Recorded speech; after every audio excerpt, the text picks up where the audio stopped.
Welcome! In this video I will introduce the disaster response game. Now over the years there have been a large number of disasters, including thousands of floods and storms, many earthquakes, and many other events. But it turns out that the majority of losses come from a small number of major events, such as hurricanes Katrina, Rita, and Wilma, major earthquake in Sichuan, China in 2008, earthquake and a tsunami in Tohoku, Japan from 2011, and then also hurricanes Harvey, Irma, and Maria in 2017. Although there are many types of disasters, it turns out there are common challenges for all types of disasters in terms of humanitarian logistics. Basically, we have resource allocation decisions to get people and the supplies to the right places at times when they're needed. What we have here is the need for coordination among multiple players. And the disaster response game is a serious game.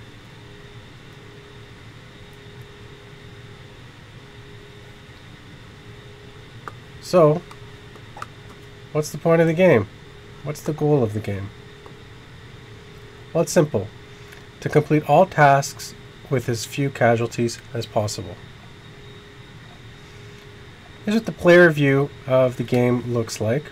Your name will be appearing here on the top right.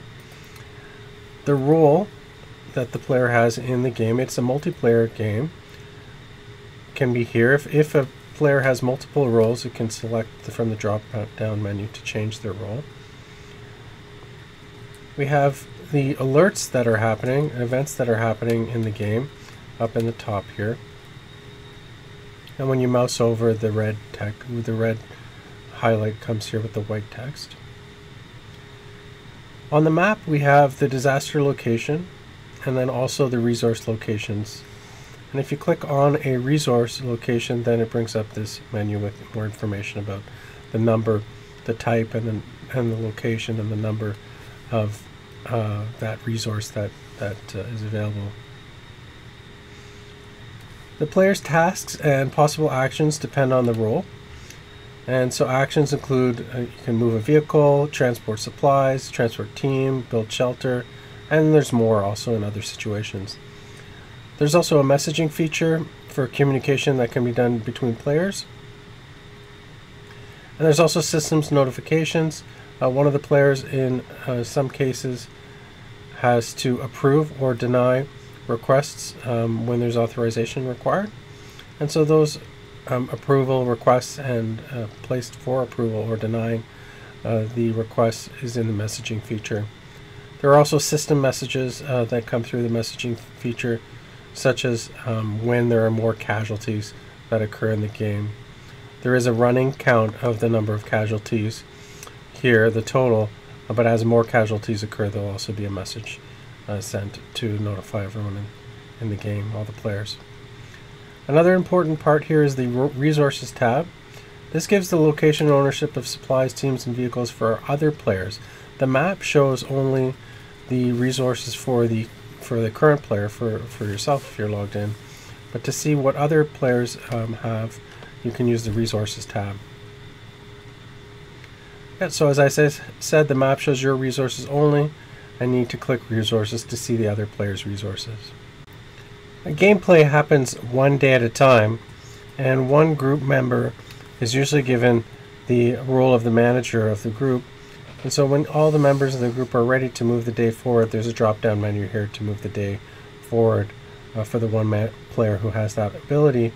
And for players that don't have that ability, they'll just see the day, and when they refresh the browser, then they'll get the updated information. So I'm going to go through a tutorial for this, a facilitator demo. What I'm going to do is to show everything, so I'll just have a single player, a single authority.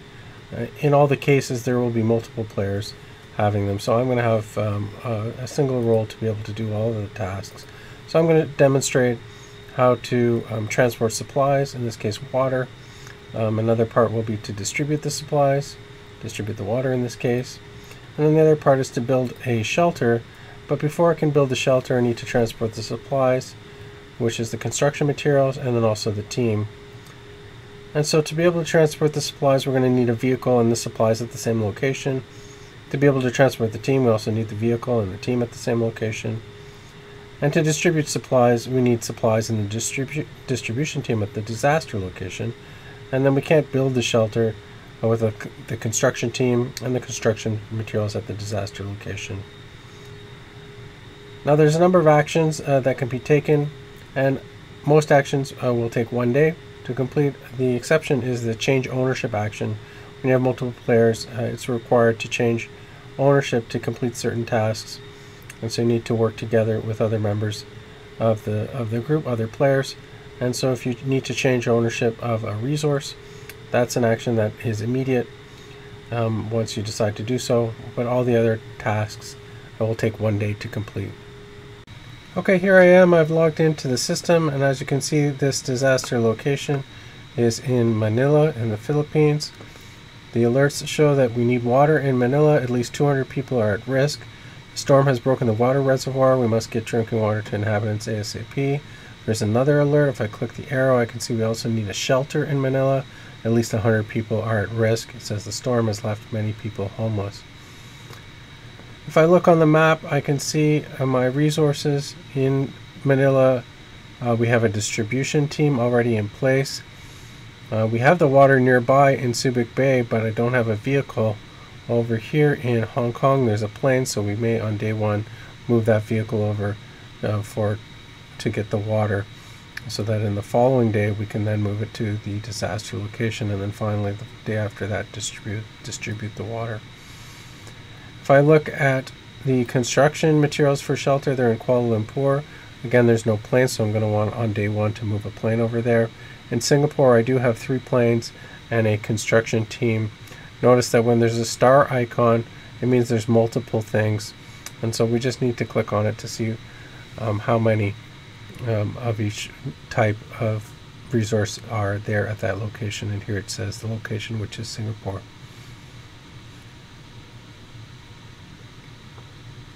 The player's task list here shows all the things that need to be done related to these alerts,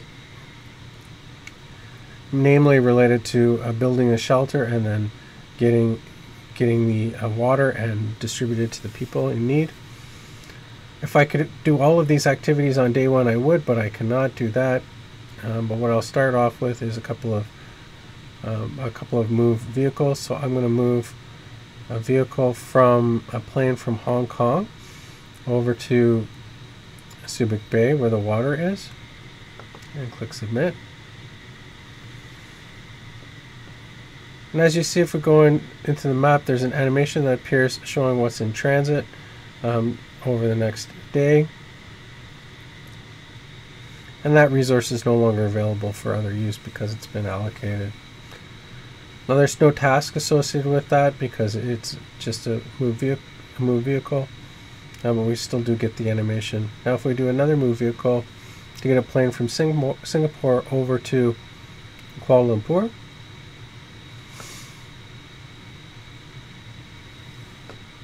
okay, now we see 2 animations on the map. One is bringing a plane over to Kuala Lumpur, and then the other one's bringing a plane over to Subic Bay in the Philippines.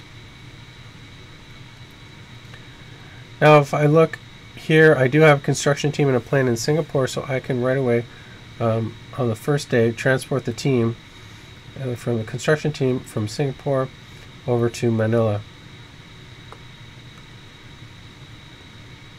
And click submit. There we go. The system is updated.